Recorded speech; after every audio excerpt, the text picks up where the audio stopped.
Welcome to A star news Telugu. నా పేరు హారిక. నేటి వార్తా ముఖ్యాంశాలు.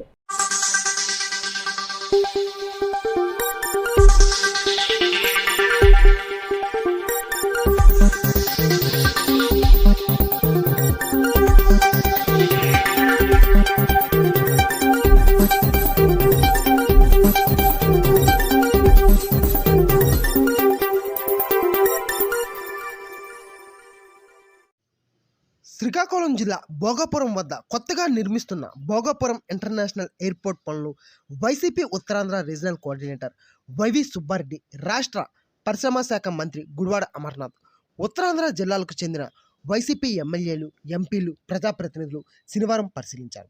సుమారు 5,000 కోట్ల రూపాయలతో నిర్మిస్తున్న ఈ గ్రీన్ఫీల్డ్ ఎయిర్పోర్ట్ పనులను వివరాలను, కాంట్రాక్టులను అడిగి తెలుసుకున్నారు. ఈ సందర్భంగా వైవి సుబ్బారెడ్డి మాట్లాడుతూ, ఉత్తరాంధ్ర అభివృద్ధిపై ముఖ్యమంత్రి జగన్మోహన్ రెడ్డికి ఉన్న చిత్తశుద్ధికి ఈ భోగాపురం ఎయిర్పోర్ట్ ఒక నిదర్శనమని అన్నారు. ఈ ఏడాది మే 3వ తేదీన శంకుస్థాపన చేసినప్పటి నుండి 6 నెలలుగా ఎయిర్పోర్ట్ నిర్మాణం పనులు నిరంతరాయంగా సాగుతున్నాయని సుబ్బారెడ్డి అన్నారు.